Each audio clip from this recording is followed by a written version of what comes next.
ان کا کوئی تقوی میں کوئی بلندی نہیں ہوتی ہے. اللہ کے نزدیک وہی محبوب ہے جو تقوی لے کر آئے گا. تو یہ کون سی باتیں کر رہے تھے کچھ سمجھ میں نہیں آتے. پھر ان کا پورا خطاب اس بات پر تھا کہ حضرت آدم ہی منو ہے اور منو اوم کی عبادت کرتے تھے اور اوم ہی اللہ ہے. نعوذ باللہ من ذالک. اور کیا یہ بتانا پسند کریں گے کہ یہ مسلمانوں کو کیا یہ اجازت دے رہے ہیں کہ جو کام بسم اللہ سے شروع کیا جا سکتا ہے وہ جن کی اردو اچھی نہیں ہے، جن کی عربی اچھی نہیں ہے، وہ اوم نمہ شوائے بھی پڑھ لیں؟ نعوذ باللہ او نعوذ باللہ من ذالک. اللہ ربی لا اشرک بہ شیئا. یہ کیا کہہ رہے ہیں؟ ان کو کوئی احساس بھی ہے؟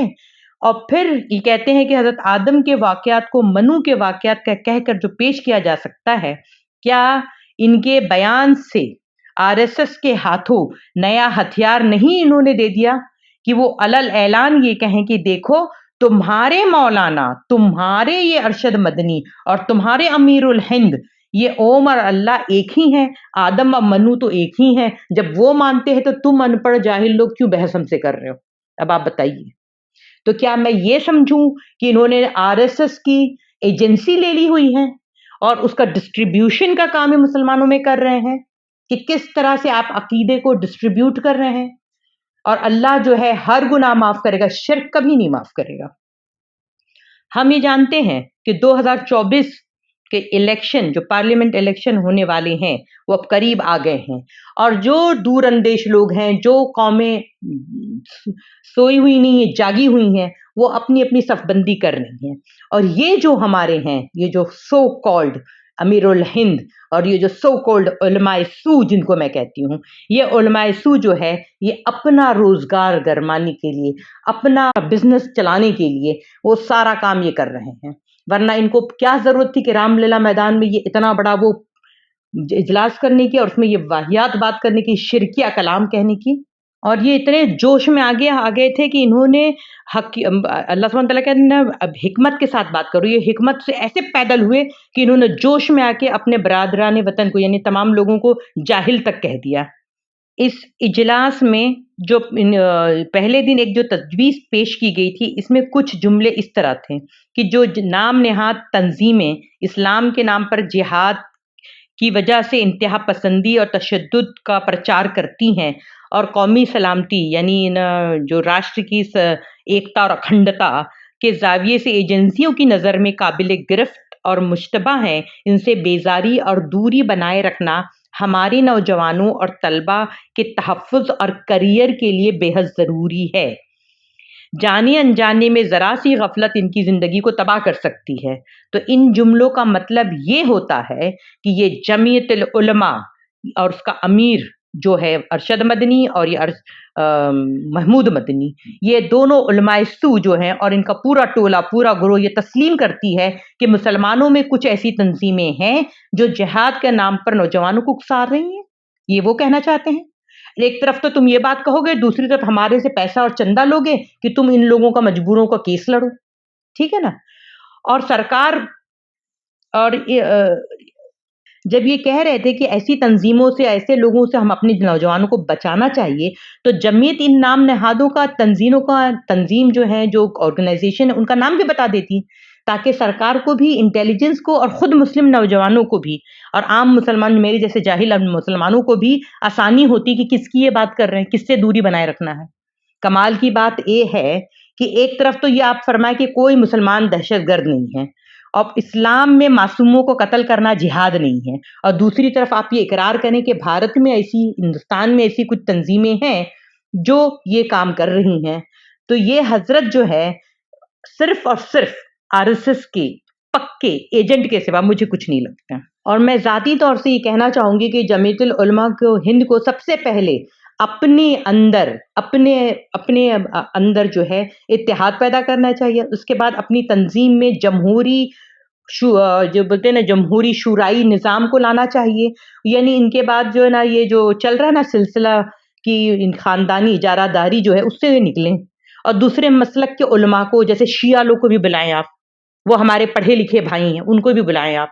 ان سے بھی مشورہ کریں، آپ سنیوں کو بھی بلائیں، آپ باقی لوگوں کو بھی بلائیں. اور دوسری بات، میں تو خیر کوئی مانتی نہیں کوئی اس قسم کی تنظیم ہوتی ہے کچھ، وہ سب مسلمان ایک ہیں. اللہ سبحانہ تعالیٰ نے کہا ہے کہ تم دین میں تفرقہ مت کرو.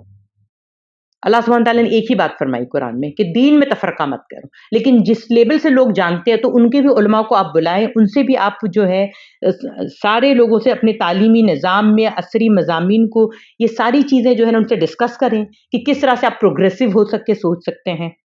اور دوسری بات، جمعیت کو چاہیے کہ وہ اپنے جو مدرسوں میں ایک نیا نصاب تیار کری، اور وہ نصاب جو ہے وہ قرآن کے بیسڈ ہو، تاکہ ان کے اسٹوڈنٹس بھی، ٹیچرز بھی اور امیر الہند بھی اس سے کچھ فائدہ اٹھا سکیں. میں ان کو ایک حوالہ دینا چاہوں گی سورہ بقرہ کی آیت نمبر 85 کا. اللہ سبحانہ تعالیٰ فرماتا ہے افتؤمنون ببعض الکتاب وتکفرون ببعض فما جزاء من يفعل ذلك منكم الا خزي في الحیاة الدنیا ویوم القیامة یردون الى اشد العذاب وما اللہ بغافل عما تعملون. تو کیا تم کتاب کے ایک حصے پر ایمان لاتے ہو اور دوسرے حصے کے ساتھ کفر کرتے ہو؟ پھر تم میں سے جو لوگ ایسا کریں ان کی سزا اس کے سوا اور کیا ہے کہ دنیا کی زندگی میں ذلیل و خوار ہو کر رہیں اور آخرت میں شدید ترین عذاب کی طرف پھیر دیے جائیں. اللہ ان حرکات سے بے خبر نہیں ہے جو تم کر رہے ہو. یہ وہ لوگ ہیں جنہوں نے آخرت بیچ کر دنیا کی زندگی خرید لی ہے. اللہ سبحانہ تعالیٰ اس کو آگے فرماتا ہے اولئک الذین اشتروا الحیاۃ الدنیا بالآخرہ، یعنی یہ لوگوں نے تھوڑی سی رقم لے کر آخرت بیچ کر دنیا خرید لی. آخرت بیچ کر انہوں نے RSS کی ایجنسی خرید لی ہے. میں چاہوں گی کہ جمعیت اپنے نصاب میں سب سے پہلے قرآن کا نصاب شامل فرمائے. قرآن وہ کتاب ہے جو یونیورسل طور سے یعنی تمام اقوام عالم کے لیے ہے کہ سب لوگ اس ایک بات پر راضی ہو جائیں اور اس بات پر آ جائیں. اللہ سبحانہ تعالیٰ فرماتا ہے کہ تم جب اسلام میں داخل ہو تو پورے کے پورے مسلم آ جاؤ، پورے کے پورے مسلم بن کر رہو. یہ نہیں کہ ہم اپنی کتاب اور ہمارے اکابرین کیا کہتے ہیں وہ نہیں ہے. ہمارے جو سب سے بڑے رہبر اور جو ہادی ہیں وہ صرف اور صرف آپ صلی اللہ علیہ وسلم ہیں، ان کی ذات ہے. تو جب بھی ہم دیکھیں گے کوئی سنت لینی ہوگی، کوئی طریقہ اختیار کرنا ہوگا تو منہج رسول اللہ صلی اللہ علیہ وسلم رہے گا. اور جو بھی سلیبس ہم کو پکڑنا ہوگا، جو بھی بات ہمیں ماننی پڑے گی، جو بات مشترک ہوگی وہ یہ ہے کہ ہم قرآن کی طرف آئیں، قرآن کی طرف رجوع کریں. جس طرح سے مسلم دنیا پوری دنیا میں اور بالعموم اور خاص طریقے سے بالخصوص جو ہندوستان میں جن نازک حالت سے گزر رہی ہے، اور جس طرح آزادی کے بعد سے قائدین نے، اس طرح کے امیر الہند نے لوگوں کو مایوس کیا ہے، انہوں نے لاکھوں کی بھیڑ تو جمع کی لیکن مسائل کسی ایک کا بھی حل نہیں نکالا. ان کا تقاضا یہ ہے کہ ہم اپنے قول و عمل میں مخلص ہو جائیں، ہمارے قول و فعل میں تضاد نہ ہو. ہم اپنے اللہ سبحانہ و تعالیٰ کو ہم اپنی داڑھیوں کی لمبائی سے اور پیجامہ کتنا اونچا ہے اس سے بے وقوف نہیں بنا سکتے ہیں.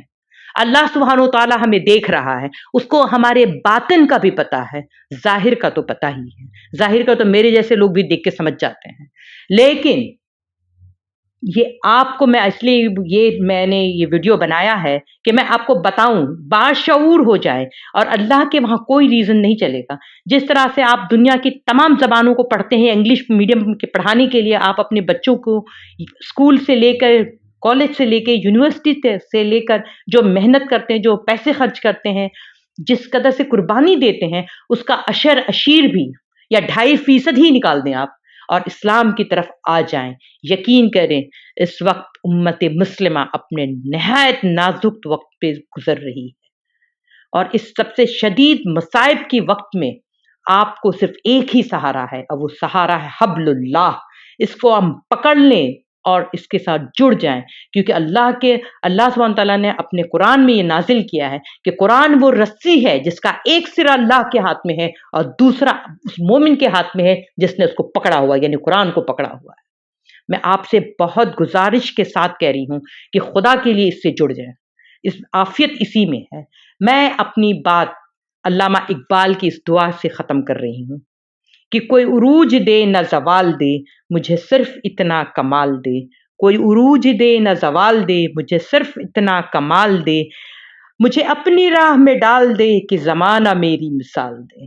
مجھے اپنی راہ میں ڈال دے کہ زمانہ میری مثال دے، تیری رحمتوں کا نزول ہو، تیری رحمتوں کا نزول ہو، مجھے محنتوں کا صلہ ملے، مجھے محنتوں کا صلہ مجھے مال و زر کی ہوس نہ ہو، مجھے مال و زر کی ہوس نہ ہو، مجھے بس تو رزق حلال دے، میرے ذہن میں تیری فکر ہو، میرے ذہن میں تیری فکر ہو، میری سانس میں تیرا ذکر ہو، میری سانس میں تیرا ذکر ہو، تیرا خوف میری نجات ہو، تیرا خوف میری نجات ہو، سبھی خوف دل سے نکال دے، سبھی خوف دل سے نکال دے، تیری بارگاہ میں اے خدا، تیری بارگاہ میں اے خدا، میری شب روز ہے یہ دعا، تیری بارگاہ میں اے خدا، میری شب و روز ہے یہ دعا، تو رحیم ہے تو کریم ہے، تو رحیم ہے تو کریم ہے،